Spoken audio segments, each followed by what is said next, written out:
యేసు లోక రక్షకుడు, యేసు పాప విమోచకుడు, యేసు లోక రక్షకుడు, యేసు పాప విమోచకుడు. ఎంత ఘోర పాపినైనను ఎంచక మరి క్షమించును. ప్రభునందు ప్రియమైనటువంటి ప్రియ సోదరి సహోదరులకు క్రీస్తు యేసు నామములో మీ అందరికీ నా వందనములు తెలియజేస్తూ ఉన్నాను.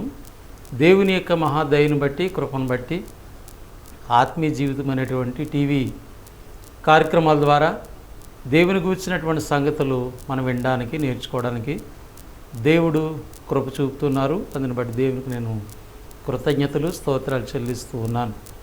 ఈ ప్రత్యేకమైన సమయంలో సత్క్రియలు అనేటువంటి ఒక మాటను గురించి దేవుని యొక్క వాక్యాన్ని మనము పరిశీలన చేద్దాం. సత్క్రియలు అనేటువంటి మాటకి మంచి క్రియలు, దేవుని యొక్క వాక్య సంబంధంగా మనం ఆలోచన చేస్తే సత్యముతో కూడినటువంటి పని. సత్క్రియలు అంటే వాక్య సంబంధమైనటువంటి కార్యములు చేయటం. దీన్ని సత్క్రియలుగా పరిశుద్ధ గ్రంథం తెలియజేస్తుంది. సత్క్రియలు అనేటువంటివి రహస్యంగా చేసేటువంటివి కాదు, అవి ఖచ్చితంగా ఇతరులు చూస్తారన్నమాట అండి. మనం సత్క్రియలు చేస్తున్నామా లేదనేటువంటిది ఇతరులకు తెలుస్తుంది. అంటే సత్క్రియలు కంటికి కనబడేవి అనేటువంటి విషయాన్ని కూడా దేవుని వాక్యము తెలియజేస్తుంది. యేసుక్రీస్తు వారు భూమి మీద మానవుడిగా జీవించినటువంటి దినములలో ఈ సత్క్రియల గురించి యేసుప్రభువు వారు జ్ఞాపకం చేశారు. మత్తయి సువార్త 5వ అధ్యాయము 16వ వచన భాగంలో, మనుషులు మీ సత్క్రియలను చూసి పరలోకమందున్నటువంటి తండ్రిని మహిమపరిచినట్లు వారి ఎదుట మీ వెలుగును ప్రకాశింపనీయుడి. ఈ యొక్క వాక్య భాగాన్ని మనము అర్థం చేసుకున్నట్లయితే, ప్రభునందు ప్రియులారా, యేసుప్రభువు వారు చెప్తూ ఉన్నారు, మనుషులు మీ సత్క్రియలను చూసి, అంటే ప్రభునందున్నటువంటి పిల్లలు, దేవుణ్ణి వెంబడిస్తున్నటువంటి బిడ్డలు సత్క్రియలు కలిగినటువంటి వారుగా ఉండాలి. కనుక మీ సత్క్రియలను చూసి మనుషులు దేవునిని మహిమపరిచినట్లు, అంటే ఒక మంచి పని మనం చేస్తుంటే, సత్యముతో కూడినటువంటి ఒక పని మనం చేస్తుంటే వాటిని మనుషులు చూసి వారు దేవునిని మహిమపరచాలి. ఇది చాలా ప్రాముఖ్యమైన మాటగా మనం గమనించాలి. ప్రభునందు ప్రియులరా, దేవుణ్ణి మనము మహిమపరచడమే కాదు, మనం చేస్తున్నటువంటి క్రియలు కూడా, ఆ క్రియలు ఇతరుల్ని దేవుని మహిమపరిచేటట్టు చేస్తాయి. ఇది చాలా ప్రాముఖ్యమైనటువంటి మాటగా ప్రభునందున్నటువంటి బిడ్డలు మనం గమనించాలి. కనుక మనుషులు మీ సత్క్రియలు చూసి పరలోకమందున్నటువంటి మీ తండ్రిని మహిమపరిచినట్లు వారి ఎదుట మీ వెలుగును ప్రకాశింపనీయుడి. ఇక్కడ వెలుగు అంటే మీరు చేస్తున్నటువంటి పని. దేవుని పిల్లలు వెలుగు సంబంధులు, చీకటి సంబంధులు కాదు. దేవుని పిల్లలు చేసేటువంటి ప్రతి పని కూడా దేవునికి మహిమ తెస్తూ ఉంది. కనుక మీరు చేస్తున్నటువంటి ఆ మంచి పని లేదా సత్క్రియలు చూసి ఇతరులు ఖచ్చితంగా దేవుని మహింపరుస్తారు. ఎందుకంటే మనం చేసేటువంటి ఆ సత్క్రియలు దేవుని మహింపరిచే విధంగా చేస్తూ ఉంటాయి. కనుక సత్క్రియలు చేయటానికే దేవుని పిల్లలైనటువంటి వారు ఉన్నారనేటువంటి విషయాన్ని అర్థం చేసుకోవాలి మనం ఇక్కడ. కనుక వారి ఎదుట మీ వెలుగు అంటే కనపడేది. కనుక మీ సత్క్రియలు ఇతరులు చూడాలి.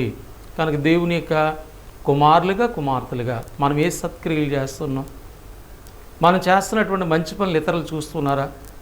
ఇతరులు చూసి ఆ క్రియలను బట్టి దేవునికి మహిమ తెస్తున్నారా? అహో, దేవుని పిల్లలంటే ఇలాంటి మంచి కార్యాలు చేస్తారు, వీళ్ళు మంచి పనులు చేస్తారు. కనుక ఎప్పుడైతే మన క్రియలు వాళ్ళు చూస్తారో, ఆ క్రియలను ఎప్పుడైతే వారు కొనియాడుతున్నారో దేవునికి మహిమ కలుగుతూ ఉన్నది. కనుక ప్రభునందు ప్రియమైనటువంటి వాళ్ళారా, సత్క్రియలు అనేటువంటివి క్రైస్తవ జీవితంలో, ప్రభుని వెంబడిస్తున్నటువంటి బిడ్డల జీవితాల్లో చాలా ప్రాముఖ్యమైనటువంటివిగా పరిశుద్ధ గ్రంథం మనకి జ్ఞాపకం చేస్తున్నట్లుగా వాక్య భాగాల నుంచి మనము గమనిస్తూ ఉన్నాం. అపోస్తుడైనటువంటి పౌలు అనేకమైన సంగతులు జ్ఞాపకం చేశారు.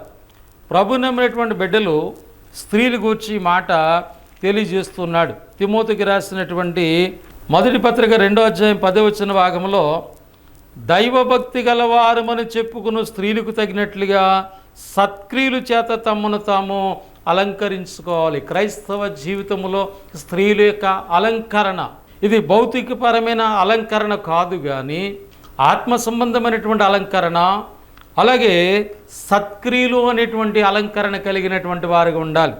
కనుక ఇక్కడ అంటున్నాడు, దైవభక్తి గలవారమని చెప్పుకుని స్త్రీలకు తగినట్లుగా సత్క్రియలు చేత తమను తాము అలంకరించుకోవాలి. అక్కడ క్రైస్తవ స్త్రీలు సత్క్రియల ద్వారా అలంకరించబడాలి. తబిత అలంకరించబడింది. ఆమె యొక్క క్రియలు చూస్తున్నటువంటి వారు పేతురు గారు గుర్తు చేస్తారు. వాళ్ళు ఆమె బ్రతుకున్న దినాల్లో ఎలా చేసి, కాబట్టి సత్క్రియ ఆత్మ సంబంధంగా మనం బ్రతికిస్తుంది. కాబట్టి ప్రభునందు ప్రియులారా, సత్క్రియలు కలిగినటువంటి పిల్లలుగా మనం ఉండాలనే సత్యాన్ని మనము జ్ఞాపకం చేసుకుంటూ ఉన్నాం.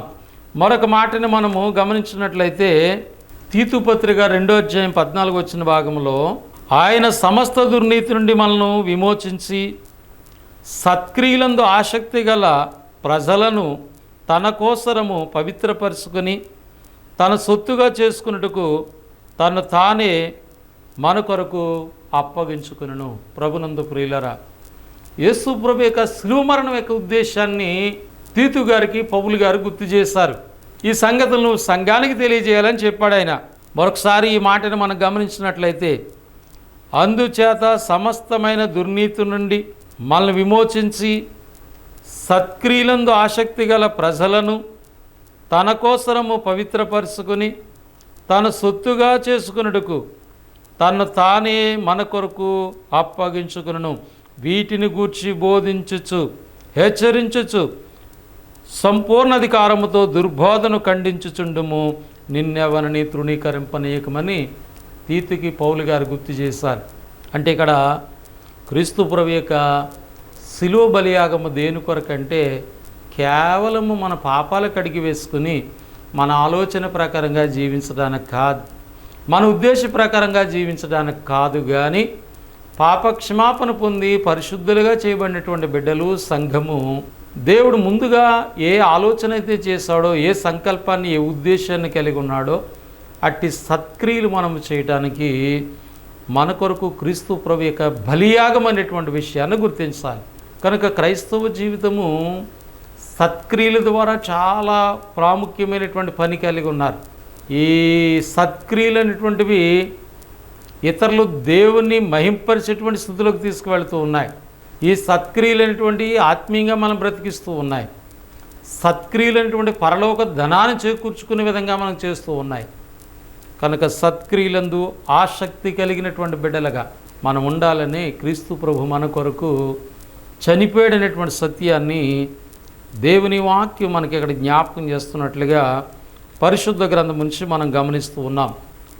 తీతుకు పత్రిక 3వ అధ్యాయం 8వ వచన భాగంలో కూడా ఈ మాట నమ్మదగినది గనుక దేవుని యందు విశ్వాసముంచిన వారు సత్క్రియలను శ్రద్ధగా చేయుటందు మనసుంచున్నట్లు నీవే సంగతులను గూర్చి దృఢముగా చెప్పుచుండవలని కోరుచున్నాను. కనుక తీతు సంఘానికి బోధిస్తూ ఉన్నాడు. కనుక సంఘములో ఉన్నటువంటి బిడ్డలకి ఈ విషయాలు మీరు తెలియజేయాలి. క్రీస్తు ప్రభు వారు ఆయన యొక్క శిలువ బలియాగము లేదా శిలువ మరణం దేని కొరకంటే మీరు పాపాలు కడిగి వేసుకుని పరిశుద్ధులయ్యి సత్క్రియలందు ఆసక్తి కలిగినటువంటి పిల్లలుగా మీరు ఉండాలనే మీ కొరకు ఆయన బలియాగము అనేటువంటి ఈ మాటని మీరు నమ్మాలి. నమ్మి దేవుని యందు విశ్వాసం ఉంచినటువంటి ప్రతి ఒక్కరూ కూడా సత్క్రియలను శ్రద్ధగా చేటి యందు మనసు ఉంచాలి. అంటే సత్క్రియలు చేయాలనేటువంటి విషయం ఎక్కడ ఉండాలంటే నీ మనసులో ఉండాలా. నీ మనస్ఫూర్తిగా చేయవలసినటువంటి అవసరం ఉంది. కనుక నీ మనసులో సత్క్రియలు కూర్చున్నటువంటి ఆలోచన కలిగి ఉండాలి. సత్క్రియలందు మనసుంచినట్లు నీవి సంగతులను గురించి దృఢముగా బోధించాలి. ఇవి మంచివియు మనుషులకు ప్రయోజనకరమై ఉన్నవి. ఈనాడు ప్రభునందు ప్రియమైనటువంటి వారారా, విశ్వాసులు కానీ లేదా బోధించేవారు కానీ దేవుని పిల్లలకి మంచి పనులు చేయడం నేర్పించట్లే, సత్క్రియలందు ఆసక్తి కలిగినటువంటి వారుగా ఉండటం నేర్పించట్లే. విశ్వాసంతో ముందుకెదగడానికి నేర్పించట్లేదు, ప్రేమతో కూడినటువంటి ప్రయాసపడేటువంటి వారుగా ఉండేటట్టు నేర్పించట్లేదు, నిరీక్షణ కలిగినటువంటి పిల్లలుగా ఉండేటట్టు నేర్పించట్లేదు. ఏమి నేర్పిస్తున్నారంటే వాదనలు భేదములు నేర్పిస్తూ ఉన్నారు. కనుక పౌలు ఇక్కడ అంటున్నాడు, ఇవి మంచివియు మనుషులకు ప్రయోజనకరమై ఉన్నవి కానీ అవివేక తర్కములను, వంశావలను, కలహమును, ధర్మశాస్త్రమును కూర్చున్న వివాదములను, నిష్ప్రయోజనములను, వ్యర్థములైనవి గనక వాటికి దూరముగా ఉండాలి. కానీ ఈనాడు వ్యర్థమైనటువంటి వాదనలు వేస్తూ ఉన్నారు. యేసుక్రీస్తు దేవుడా కాదని ఒకడు, యేసుక్రీస్తు మానవుడు మాత్రమని ఒకడు, ఆయన దేవుడు కాదు కేవలం ఈ లోకానికి చనిపోవడానికి మాత్రం వచ్చాడని బోధించేవాడు ఒకడు. అవివేకమైన వాదనలు వేస్తున్నారు. దైవత్వమును గూర్చి సరైనటువంటి ఆలోచన లేకుండా మాట్లాడుతూ ఉన్నారు. నువ్వు సత్క్రియలందు ఆసక్తి కలిగినటువంటి పిల్లలుగా జీవించాలని, సత్క్రియలు చేస్తూ అనేక మందిని చేపించేవారుగా సేవకులు ఉండాలని దేవుని యొక్క నిర్ణయం. ఇవి మంచివి, ఇవి ప్రయోజనకరమైనవి, ప్రయోజనకరము కానిటువంటి వాటి కొరకు, నిష్ప్రయోజనమైనటువంటి వారి కొరకు చేస్తున్నారు. నువ్వు దేవుని గ్రంథాన్ని పరిశీలించి పితరలేఖంలోని సంగతులు తెలుసుకోవచ్చు, ధర్మశాస్త్రంలో సంగతులు తెలుసుకోవచ్చు, ప్రస్తుతం మనకి ఇవ్వబడినటువంటి క్రొత్త నిబంధనలు ఉన్న సంగతులు తెలుసుకోవచ్చు. అవి తెలుసుకోవటం మంచిదే. కానీ ప్రాముఖ్యంగా క్రైస్తవ జీవితం యొక్క ఉద్దేశం ఏంటి? క్రీస్తునందు నిన్ను రక్షించినటువంటి ఉద్దేశం ఏమిటి? నువ్వు వాదనలు వేస్తావనా, వ్యర్థమైన వాదనలకు వెళ్ళిపోతావనా, నీ విశ్వాస జీవితాన్ని పాడు చేసుకుంటూ ఇతరుల యొక్క విశ్వాసాలను పాడు చేస్తావనా? కనుక ఆలోచన చేయండి ప్రభునందు ప్రియులు. ఎలాంటి బోధల మధ్య మనం ఉన్నామో, ఎలాంటి సేవకుల మధ్య మనం ఉన్నామో, ఎలాంటి విశ్వాసుల మధ్య మనం ఉంటున్నామో ఆలోచన చేయండి. ప్రాముఖ్యమైనది ఏదో, మనకు అవసరమైనది ఏదో, మనం చేయవలసింది ఏదో దేవుడు ముందుగానే సిద్ధపరచాడంట. సత్క్రియల విషయంలో ఆలోచన, వాటి కొరకు ఆసక్తి కలిగినటువంటి బిడ్డగా ఉండాలని క్రీస్తు ప్రభు నీ కొరకు చనిపోయాడంట. అవే నీకు మేలుకరమైనవి, ప్రయోజనకరమైనవి. నువ్వు సత్క్రియలు కలిగినటువంటి బిడ్డగా ఉంటే నీ సత్క్రియలు ఇతరులను ప్రభావితం చేస్తున్నవి, ఇతరులు దేవుణ్ణి మహింపరిచేటట్టు చేస్తున్నాయనేటువంటి సత్యాన్ని మనము గమనించాలని దేవుని యొక్క వాక్యం మనకు జ్ఞాపకం చేస్తున్నట్లుగా పరిశుద్ధ గ్రంథం నుంచి మనము గమనిస్తూ ఉన్నాం. మేలు చేసేటువంటివిగా, ప్రయోజనకరమైనటువంటి వాటిని గురించి మనం గమనిస్తూ ఉన్నాం. కనుక తీతు పత్రిక 3వ అధ్యాయం 14వ వచన భాగంలో కూడా పౌలు గారు ఇంకా చెప్తున్నారు, మనవారు నిష్ఫలులు కాకుండా నిమిత్తము అవసరమును బట్టి సమయోచితముగా సత్క్రియలు శ్రద్ధగా చేయుటకు నేర్చుకోవాలి. కనుక క్రైస్తవ జీవితంలో సత్క్రియలు కూర్చున్నటువంటి అవగాహన కలిగి ఉండాలి. దాని కొరకు యేసుప్రభు చనిపోయాడని అర్థం చేసుకోవాలి. సత్క్రియలు నీకు మేలు ప్రయోజనమైనటువంటి విషయాన్ని గుర్తించాలి. సత్క్రియలు అవసరమును బట్టి సమయోచితముగా చేయుటకు నేర్చుకోవాలంటండి. అంటే సంఘానికి వచ్చే వాళ్ళు ఏమి నేర్చుకోవాలి? వాదనలు నేర్చుకోవాలా? భేదాలు నేర్చుకోవాలా? కక్షలు నేర్చుకోవాలా? తారతమ్యాలు నేర్చుకోవాలా? మరి ఏమి నేర్చుకోవాలి? పత్రికలు పౌలు చాలా ప్రాముఖ్యమైన సంగతులు వ్రాయించాడు. ఈ విషయాలు బోధించబట్టలేదు. ఎవరైనా బోధిస్తే వారిని పెద్దగా పట్టించుకోరు. కనుక ఇక్కడ చాలా ప్రాముఖ్యంగా చెప్తున్నాడు. వారు మనవారు అంటే ఎవరిని? సంఘాన్ని ఉద్దేశించి మాట్లాడుతున్నాడు.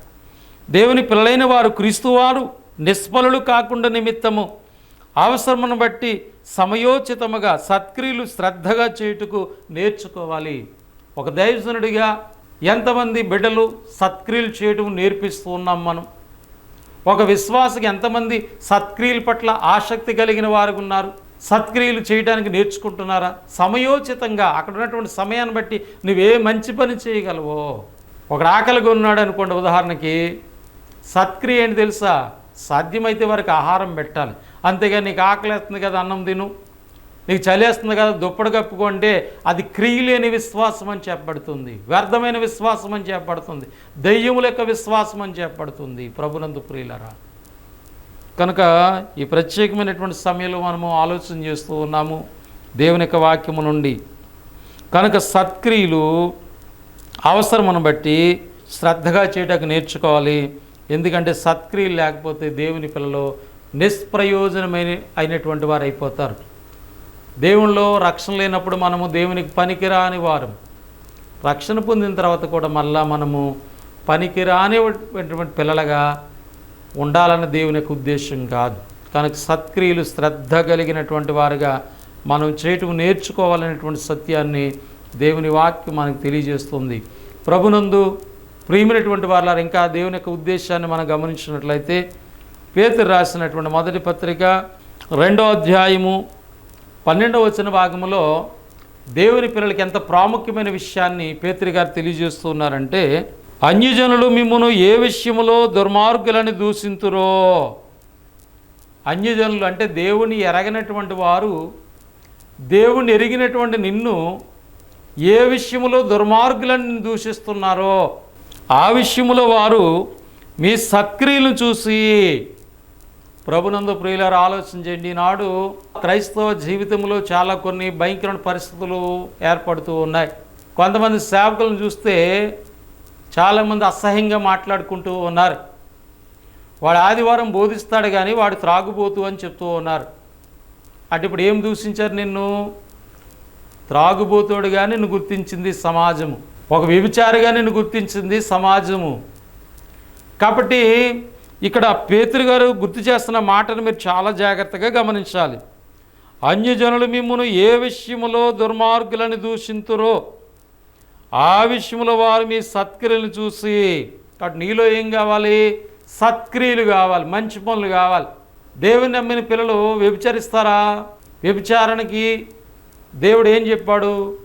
వ్యభిచారులు దేవుని రాజ్యానికి హక్కుదారులు కాదు, త్రాగుబోతులు దేవుని రాజ్యానికి హక్కుదారులు కాదు. కాబట్టి దేవుని నమ్మిన పిల్లలు త్రాగుబోతులు కానీ వ్యభిచారులుగా ఉండకూడదు. ఇవి నువ్వు ఎప్పుడైతే మానేస్తావో నువ్వు మంచి పనులు చేయగలుగుతావు, నీ సత్క్రియలు చేయగలుగుతున్నావు. నీ సత్క్రియలు చూసి ఒకప్పుడు నిన్ను దూషించినటువంటి వారు ఏం చేస్తారంటే వాళ్ళు సిగ్గుపడతారంట. అంటే నువ్వు ఇతరుల్ని, దేవుని ఎరిగినటువంటి పిల్లలు నీ సత్క్రియల ద్వారా ఇతరుల్లో మార్పు తీసుకురావాలి. అందుకే మనుషులు మీ సత్క్రియను చూసి దేవుని మహింపరచాలని మత్తయి సువార్తలో యేసు ప్రభువారు ముందుగా జ్ఞాపకం చేస్తున్న మాటను మనము గమనించాము.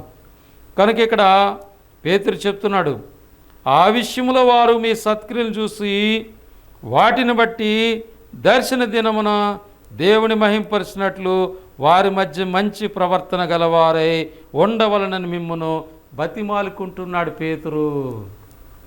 మంచి ప్రవర్తన. కాబట్టి క్రైస్తవ జీవితంలో సేవకులైన విశ్వాసులైన దేవుని ఎరగన జనుల మధ్య మీ ప్రవర్తన ఎలా ఉంటుంది? మీ ప్రవర్తన ఇతరులను ప్రభావితం చేస్తుందా? నువ్వు చెడ్డ కార్యాలు కలిగినటువంటి వారుగా ఉన్నావా? నువ్వు సత్క్రియలు కలిగిన వారు కాదు. దూషించబడతా, నీ ద్వారా దేవుని నామం కూడా దూషించబడుతూ ఉంది. కనుక పేతురు జ్ఞాపకం చేస్తున్నటువంటి మాటని మనము గమనిస్తూ ఉన్నాం. అందుకని మనం ఏం చేయాలంట? మంచి ప్రవర్తన కలిగినటువంటి వారుగా ఉండాలని దేవుని వాక్యం తెలియజేస్తుంది. పేతురు రాసిన మొదటి పత్రిక 3వ అధ్యాయం 13, 14 15 వచనాలు కూడా చూసినట్లయితే, మీరు మంచి విషయంలో ఆసక్తి గలవారైతే మీకు హాని చేయగలవాడెవడు? ఏంటి మంచి విషయాలు? సత్క్రియలు, సువార్త పని, దేవుణ్ణి ఆరాధించటము, ఇతరుల కొరకు మంచి పనులు చేయటం, సహాయాలు చేయటం, నీ ప్రవర్తన జీవితము మంచి ప్రవర్తన జీవితము. కనుక మీరు మంచి విషయాల్లో ఆసక్తి గలవారైతే మీకు హాని చేయవాడెవడు? మీరు ఒకవేళ నీతి నిమిత్తము శ్రమపడి నుండి మీరు ధన్యులే. వారి బెదిరింపుకు భయపడకుడి, కలవరపడకుడి. నిర్మలమైన మంచి మనస్సాక్షి కలిగిన వారై మీలో ఉన్న నిరీక్షణ గూర్చి మిమ్మల్ని హేతువడుగు ప్రతివానికి సాత్వికంతో భయముతోనూ సమాధానం చెప్పుటకు ఎల్లప్పుడూ సిద్ధముగా ఉండి మీ హృదయములందు క్రీస్తును ప్రభువుగా ప్రతిష్ఠించుడి. అప్పుడు మీరు దేని విషయమై దుర్మార్గులని దూషింపబడిదురో దాని విషయమై క్రీస్తునందున్న మీ సత్ప్రవర్తన మీద అపనింద వేయవారు సిగ్గుపడుదురు. కనుక మీ ప్రవర్తన సత్క్రియలతో కూడినటువంటి ప్రవర్తన ఇతరులను ప్రభావితం చేస్తుంది. మిమ్మల్ని దూషించినటువంటి వారు ఒక దినాన్న మీ సత్క్రియలను చూసి సిగ్గుపడేటువంటి పరిస్థితి, దేవుని మహింపరిచేటువంటి పరిస్థితి వాళ్ళ జీవితాల్లో కలుగుతుందనేటువంటి సత్యాన్ని దేవుని వాక్యం మనకి ఇక్కడ జ్ఞాపకం చేస్తున్నట్లుగా గ్రంథము నుండి మనము గమనిస్తూ ఉన్నాం. కనుక ప్రభునందు ప్రియులారా, సత్క్రియలు కలిగి ఉండటం క్రైస్తవ జీవితంలో చాలా ప్రాముఖ్యమైనటువంటి మాటగా మనకు పరిశుద్ధ గ్రంథములో జ్ఞాపకం చేయబడుతుంది. కనుక ప్రభునందు ప్రియులారా, సత్క్రియలు కలిగి ఉండటం ఎంతో మేలు, సత్క్రియలు కలిగి లేకపోవడం ఎంతో నష్టమైనటువంటి విషయాన్ని దేవుని గ్రంథంలో మనం చూస్తూ ఉన్నాం. అపోస్తుడైనటువంటి పౌలు గారు రోమాలో ఉన్నటువంటి సంఘానికి రాసినటువంటి ఈ మాటను మనం గమనిద్దాం. రోమిలికి రాసినటువంటి పత్రిక 2వ అధ్యాయము 6 నుండి 11 వచ్చిన భాగంలో ఉన్నటువంటి మాటని గమనిద్దాం. ఆయన ప్రతివానికి వాని క్రియలు చెప్పిన ప్రతిఫలం ఇచ్చును. దేవుడు ప్రతివానికి వాని క్రియలు చెప్పిన ప్రతిఫలం ఇస్తాడు. అవి మంచివైనా సరే చెడ్డవైనా సరే క్రీస్తు న్యాయపీఠం ఎదుట ఒక దినాన మనం నిలవబడాలని దైవ గ్రంథం తెలియజేస్తుంది. కొరింథీ 2వ పత్రిక 5-10 వచ్చిన భాగంలో, ఎందుకనగా తాను జరిగించిన క్రియలు చెప్పున అవి మంచివైనను సరే చెడ్డవైనను సరే ప్రతివాడు క్రీస్తు న్యాయపీఠం ఎదుట నిలవబడాలంట. అంటే నువ్వు నీ దేహముతో మంచి పనులు చేస్తావా చెడు కార్యాలు చేస్తావా? క్రీస్తు న్యాయపీఠం ఎదుట ఒక దినాన్ని నిలబడాలి. అందుకని ఇక్కడ అంటున్నాడు పౌలు, ఆయన ప్రతివానికి వాని క్రియలు చెప్పిన ప్రతిఫలం ఇచ్చును. సత్క్రియను ఓపికగా చేయొచ్చు, మహిమను ఘనతను అక్షయతను వెతికి వారికి నిత్య జీవమునిచ్చును. కాబట్టి సత్క్రియను జాగ్రత్తగా శ్రద్ధగా ఎవరైతే చేస్తున్నారో వాళ్ళకి నిత్య జీవము. అంటే బాప్తిస్మం పొందేసినంత మాత్రాన పరలోకం రాదు. బాప్తిస్మం పొందినటువంటి బిడ్డలు చేయవలసిన పని ఏంటంటే సత్క్రియలు చేయాలి, మంచి కార్యాలు చేయాలి. ఉదాహరణకి యేసు ప్రభువారు 2వ రాకడలో జరిగేటువంటి కార్యమును గురించి మాట్లాడారు. మత్తయి సువార్త 25వ అధ్యాయంలో 31 నుంచి 46 వచనాల్లో ఒక సందర్భం ఉంది. యేసు ప్రభువారు 2వ రాకడలో దేవదూతలు వచ్చి మనుషుల్ని 2 భాగాలుగా ఏర్పాటు చేస్తారు. అందులో ఒకళ్ళు నీతిమంతులు, మరొకళ్ళు అనీతిమంతులు. నీతిమంతులతో మాట్లాడుతున్నాడు, అనీతిమంతులతో మాట్లాడుతున్నాడు. అనీతిమంతులతో ఏం మాట్లాడాడు?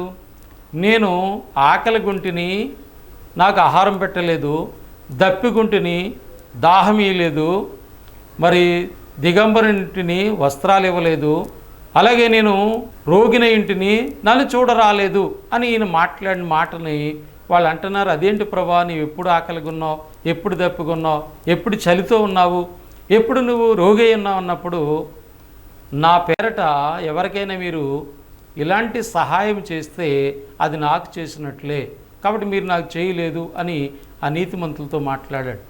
అలాగే నీతిమంతులతో మాట్లాడినటువంటి సందర్భం కూడా మనకు అక్కడ వ్రాయబడినది. వారు కూడా అంటున్నారు, అదేంటి ప్రభా, నీవు ఎప్పుడు ఆకలి కొని ఉన్నావు, ఎప్పుడు దాహంతో ఉన్నావు, ఎప్పుడు రోగి ఉన్నావు, ఎప్పుడు నీవు చలితో ఉన్నావు, ఎప్పుడు ఏమేం చేస్తామంటే నా పేరట మీరు చేసినట్లయితే. అంటే ఆకలిగా ఉన్న వాడికి ప్రభు బిడ్డలుగా మీరు ఒక మంచి పని చేస్తే, ఆహారం పెడితే, వస్త్రాలు ఇస్తే, దాహం తీరిస్తే. క్రైస్తవ జీవితం చాలా ప్రాముఖ్యమైనదండి. నీ శత్రువుకి ఆకలిగా ఉంటే ఆహారం పెట్టమన్నాడు, దాహం గుంటే నీళ్ళిమ్మన్నాడు. అలాంటిది అనేక మంది అభాగ్యులు మన కళ్ళ ముందు ఉన్నారు. కనుక మనం చేతనేటువంటి సత్క్రియలు మనం చేయటం ఇది పరలోకానికి సూచనగా చెప్పబడుతుంది, పరలోక నిత్య జీవానికి వారసులుగా చేస్తుంది. అందుకని అంటున్నాడు, నా తండ్రి చేత ఆశీర్వదించబడిన వారులారా రండి, లోకము పుట్టినది మొదలుకొని మీ కొరకు సిద్ధపరిచిన నిత్యరాజ్యంలోకి వెళ్ళండి అన్నాడు. మరి అనీతిమంతులు అన్నాడు, మీరు మీకును అపవాదికి సిద్ధపరిచినటువంటి ఆ యొక్క నిత్య నరకాగ్నిలోకి పొండి అన్నాడు. కనుక నీతిమంతులు వాళ్ళు ఎవరంటే సత్క్రియలు చేసినటువంటి వారు. కనుక అందుకే ఇక్కడ ఏమంటున్నాడంటే సత్క్రియను ఓపికగా చేయొచ్చు, మహిమను ఘనతను అక్షయతను వెతికి వారికి నిత్యజీవం ఇచ్చును. అయితే భేదములు పుట్టించి సత్యమునకు లోబడక దుర్నీతికి లోబడి వారి మీదకి దేవుని ఉగ్రతయు రౌద్రం వచ్చును. దుష్కార్యము చే ప్రతి మనుషుని ఆత్మకు మొదట యూదునికి గ్రీకు దేశస్తునికి కూడా శ్రమయు వేదన కలుగును. కాబట్టి ఇక్కడ మనం సత్క్రియను కనుక శ్రద్ధగా చేయకపోతే, సత్క్రియలు కనుక మన జీవితంలో లేకపోతే మన ఆత్మకి వేదన ఉంటుంది అంటున్నాడు. అంటే ఆత్మ ఎక్కడ ఉంటుందంటే నరకంలో ఉంటుంది. లాజరు ధనవంతుడి గురించి మన గ్రంథంలో చూస్తాం. ధనవంతుడి జీవితాన్ని మనం చూస్తే అన్నీ కలిగి ఉన్నాడు, కానీ తన జీవితంలో ఒక మంచి పని అనేటువంటిది లేదు. కనుక అతని యొక్క ఆత్మ వేదనకరమైన స్థలంలో ఉంది. అంటే సత్క్రియలు లేనటువంటి వారి యొక్క ఆత్మలు ఎక్కడ ఉంటాయంటే వేదనలో ఉంటాయి. కనుక వేదనకరం స్థలంలో తట్టుకోలేకపోతున్నాను తండ్రి అయిన అబ్రహాం అంటున్నాడు ఆ ధనవంతుడు. కనుక ప్రభునందు ప్రియులారు ఇక్కడ చెప్తూ ఉన్నాడు, వేదనయు శ్రమయు వారికి కలుగును, సత్క్రియ చేయి ప్రతివానికి మొదటి యూదునికి గ్రీకు దేశస్తునికి కూడా మహిమయు ఘనత సమాధానము కలుగును. రెండవదిగా సత్క్రియలు చేసే వాళ్ళకి నిత్యజీవం ఉంది. రెండవది వాళ్ళకి మహిమ ఘనత, ప్రాముఖ్యంగా సమాధానము వాళ్ళ జీవితాల్లో కలుగుతుంది. సత్క్రియలు నీ జీవితంలో సమాధానం తీసుకొస్తున్నాయి. సత్క్రియలు నీ జీవితంలో నిత్య జీవాన్ని తీసుకొస్తున్నాయి. సత్క్రియలు అనేటువంటిది క్రైస్తవ జీవితంలో చాలా ప్రాముఖ్యమైనది. కనుక దేవునికి ఇక్కడ పక్షపాతం లేదంటున్నాడు. అంటే నీవు సత్క్రియలు చేస్తే దానికి తగిన ఫలితం ఉంటుంది, నువ్వు సత్క్రియలు చేయకపోతే దానికి తగినటువంటి శిక్ష ఉంటుంది. దేవుడికి మాత్రము పక్షపాతము లేదు.